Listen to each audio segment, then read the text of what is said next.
Okay, this is going to be part 13 of Champion. Day, we're here. I open my eyes groggily to the gentle sound of Tess's voice.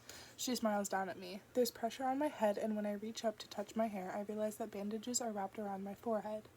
My cut hand is also now covered in clean white linen. It takes me another second to notice that I'm sitting in a wheelchair.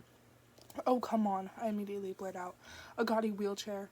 My head feels foggy and light, the familiar sensation of coming off a dose of painkillers. Where are we? What happened to me? You'll probably need to stop at a hospital when we get off the train. They think all the commotion triggered a bad response in you. Tess walks beside me as some soldier pushes me down the length of the train car. Up ahead, I see Pasco and the other patriots getting off the train. We're in Los Angeles. We're back home. Where are Eden and Lucy, I ask. Do you know? They've already settled into your temporary apartment in Ruby Sector, Tess replies. She's quiet for a second. Guess a gem sector's your home now.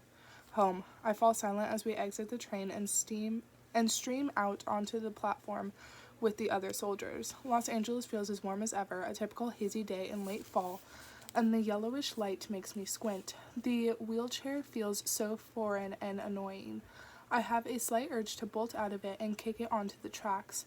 I am a runner. I'm not supposed to be stuck in this cracked thing. Another bad response, this time triggered by commotion. I grit my teeth at how weak I've become. The doctor's last prognosis haunts me. A month, maybe 2. The frequency of severe headaches has definitely been increasing. The soldiers help me into a jeep. Before we leave, Tess reaches through my open car window and gives me a quick hug. The sudden warmth from her startles me. All I can do is hug her back, savoring the brief moment. We stare at each other until the jeep finally pulls away from the station, and Tess's figure disappears around a bend. Even then, I keep turning around in my seat to see if I can spot her. We stop at an intersection. As we wait for a group of evacuees to cross in front of our jeep, I study the streets of downtown Los Angeles. Some things appear unchanged. Lines of soldiers bark orders at unruly refugees. Other civilians stand on the sidelines and protest the influx of new people. The jumbotrons continue to flash encouraging messages of the Republic's so-called victories on the war front, reminding people, don't let the colonies conquer your home, support the cause. My conversation with Eden replays in my mind. I blink, then look closer at the streets. This time, the scenes I thought were familiar take on new context. The line of soldiers barking orders are actually handing out rations to the new refugees. The civilians protesting the new people are actually being allowed to protest. Soldiers look on, but their guns stay tucked away at their belts. And the Jumbotron's propaganda, once images that look so ominous to me, now seem like messages of optimism. A broadcast of hope in dark times, a desperate attempt to keep people's spirits up. Not far from where our jeep stopped, I see a crowd of children and evacuees surrounding a young soldier. He's knelt to their eye level, and in his hands is some sort of puppet toy that he's now using animatedly to tell the kids a story. I roll my window down. Her voice is clear and upbeat. Now and then the children laugh, their fear and confusion momentarily held at bay. Nearby, the parents look on with faces both exhausted and grateful. The people in the Republic are working together. I frown at the unfamiliar thought. There's no question that the Republic has done some horrible things to us all, that they might still be doing those things, but maybe I've also been seeing the things I want to see. Maybe now that the old elector is gone, the Republic soldiers have started to shed their masks too. Maybe they really are following Eden's lead. The jeep takes me first to see the apartment where Eden's staying. He rushes out to greet me when we pull up, all unhappiness from our previous argument gone. They said you caused a bunch of trouble out there, he says as he and Lucy join me in the jeep. A disapproving look creeps onto his face. Don't ever scare me like that again. I give him a wry smile and ruffle his hair. Now you know how I feel about your decisions. By the time we end up outside the Los Angeles Central Hospital, word of our arrival has spread like wildfire, and a huge crowd is waiting for my jeep. They're screaming, crying, chanting, and it takes 2 patrols of soldiers to form enough of a walkway for them to usher us inside the hospital. I stare numbly at the people as I pass by. A lot of them have the scarlet streak in their hair, while others hold up signs. They shout the same thing, "Save us." I look away nervously. They've all seen and heard about what I did with the Patriots in Denver. But I'm not some invincible super soldier. I'm a dying boy who's about to be stuck, helpless, in the hospital while an enemy takes over our country. Eden leans over my wheelchair's handlebars. Even though he doesn't say a word, I take one look at his solemn face and know exactly what's running through his mind. The thought sends terror trickling down my spine. I can save them, my little brother's thinking. Let me save them. Once we're inside the hospital and the soldiers bar the doors, they wheel me up to the third-floor rooms. There, Eden waits outside while doctors strap a bunch of metal nodes and wires to me. They run a brain scan. Finally, they let me rest. Throughout it all, my head throbs continuously, sometimes so much that I feel like I'm moving even though I'm lying down on a bed. Nurses come in and give me some sort of injection. A couple of hours later, when I'm strong enough to sit up, a pair of doctors come to see me. What is it? I ask before they can speak up. Do I have 3 days left? What's the deal? Don't worry, one of them, the younger, more inexperienced one, assures me. You still have a couple of months. Your prognosis hasn't changed. Oh, I reply. Well, that's a relief. The older doctor scratches uncomfortably at his beard. You can still move around and do normal activities, whatever those are, he grumbles. But don't strain yourself. As for your treatments, he pauses here, then peers at me from the top of his glasses. We're going to try some more radical drugs. The doctor continues with an awkward expression. But let me be clear, Day. Our greatest enemy is time. We are fighting hard to prepare you for a very risky surgery. But the time that your medication needs may be longer than the time you have left. There's only so much we can do. What can we do? I ask. The doctor nods at the dripping fluid bag hanging next to me. If you make it through the full course, you might be ready for surgery a few months from now. I lower my head. Do I have a few months left? They're sure as hell cutting it close. So, I mutter, I might be dead by the time the surgery comes around, or there might not be a republic left. My last comment drains the blood from the doctor's face. He doesn't respond, and he doesn't need to. No wonder the other doctors had warned me to get my affairs in order. Even in the best of circumstances, I might not pull through in time, but I might actually live long enough to see the republic fall. The thought makes me shudder. The only way Antarctica will help is if we provide proof of a cure against this plague, give them a reason to call in their troops to stop the colony's invasion. And the only way to do that is to let Eden give himself over to the Republic. The medicine knocks me out, and it's a full day before I come around. When the doctors aren't there, I test my legs by taking short walks around my room. I feel strong enough to go without a wheelchair. Still, I stumble when I try to stretch too thin and spring from one end of the room to the other. Nope. I sigh in frustration, then pull myself back into the bed. My eyes shift to the screen on the wall where footage from Denver is playing. I can tell that the Republic is careful about how much of it they show. I'd seen firsthand how it looked when the colony's troops started rolling in, but on the screen there are only faraway shots of the city. The viewer can just see smoke rising from several buildings and the ominous row of colony's airships hovering near the edge of the armor. Then it cuts to footage of Republic jets lining up on the airfield, preparing to launch into battle. For once, I'm glad that the propaganda is in place. There's just no point in scaring the hell out of the whole country. Might as well show that the Republic's fighting back. I can't stop thinking about Frankie's lifeless face, or the way Thomas's head snapped back when the colony's soldiers shot him.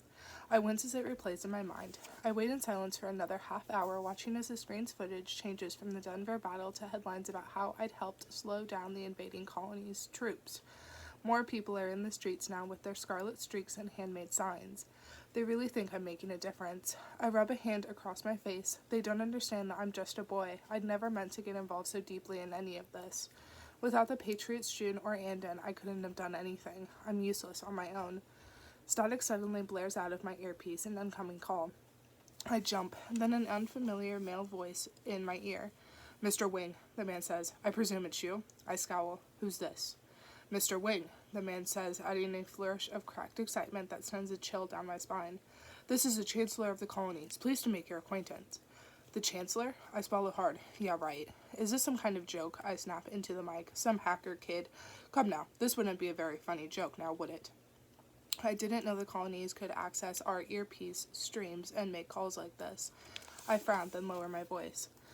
How'd you get in? Are the colonies winning in Denver? Did the city fall already right after we finished evacuating it? I have my ways, the man replies, his voice dead calm. It seems that some of your people have defected to our side. I can't say I blame them.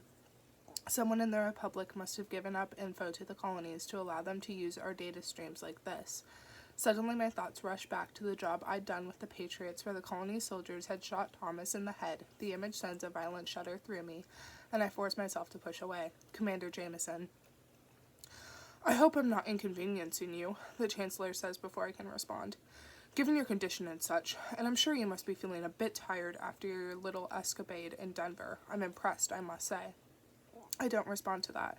I wonder what else he knows, whether he knows which hospital I'm currently lying in, or worse, where our new apartment is, where Eden's staying. What do you want? I finally whisper. I can practically hear the Chancellor smile over my earpiece.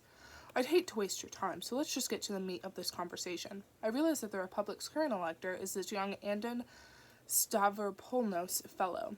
His tone is condescending. But come now, both you and I know who really runs your country, and that's you. The people love you, Day. When my troops first went into Denver, do you know what they told me? The civilians have plastered posters of Day on the walls. They want to see him back on the screens. They have been very stubborn to cooperate with my men, and it's a surprisingly tiresome process to get them to comply. My anger slowly burns. Leave the civilians out of this, I say through a clenched jaw. They didn't ask for you to barge into their homes. But you forget, the Chancellor says in a coaxing voice. Your Republic has done the exact same thing to them for decades. Didn't they do it to your own family? We are invading the Republic because of what they did to us. This virus they've sent across the border. Exactly where do your loyalties lie, and why? Do you realize, my boy, how incredible your position is at your age, how you have your finger on the pulse of this nation, how much power you hold? Your point, Chancellor. I know you're dying. I also know you have a younger brother who you would love to see grow up. You bring Eden into this again and this conversation's over.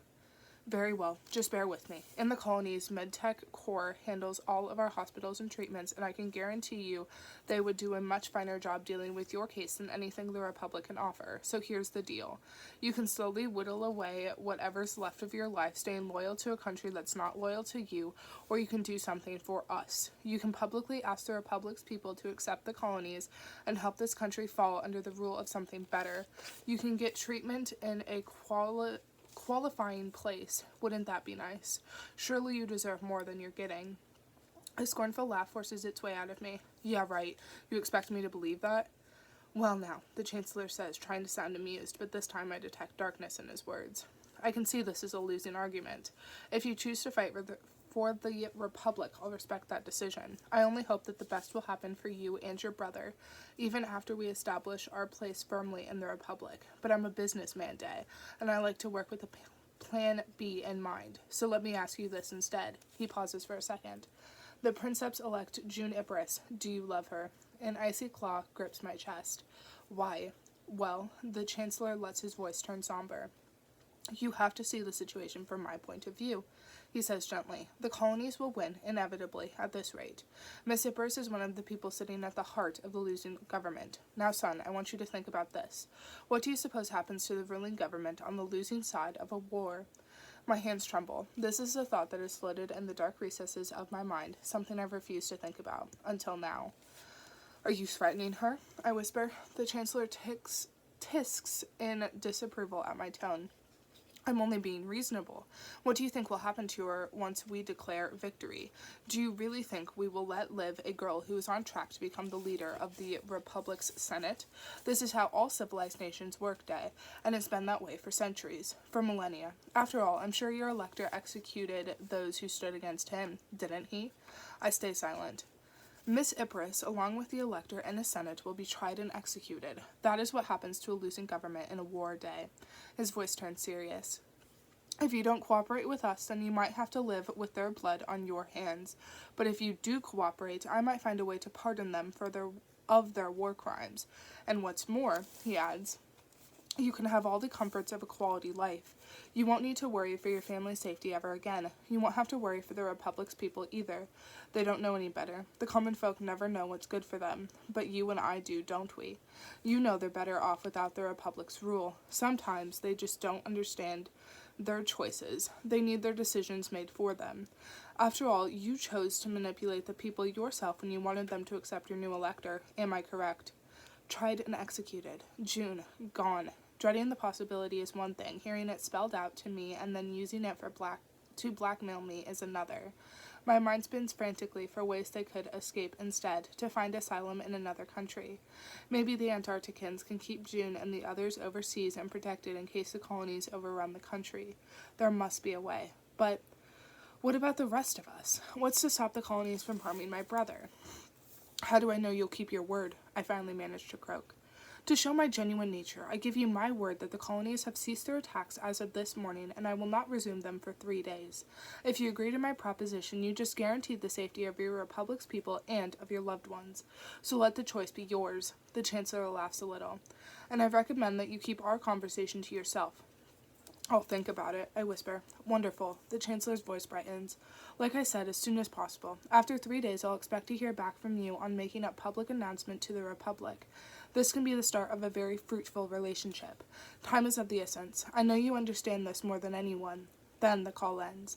The silence is deafening. I sit in the thick of our conversation for a while, soaking it in.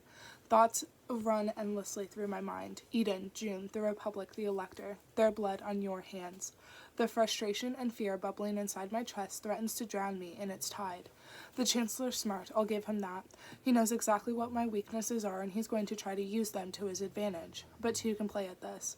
I have to warn June, and I'll have to do it quietly. If the colonies find out that I passed the word along instead of keeping my mouth shut and doing as the Chancellor says, then who knows what tricks they might try to pull.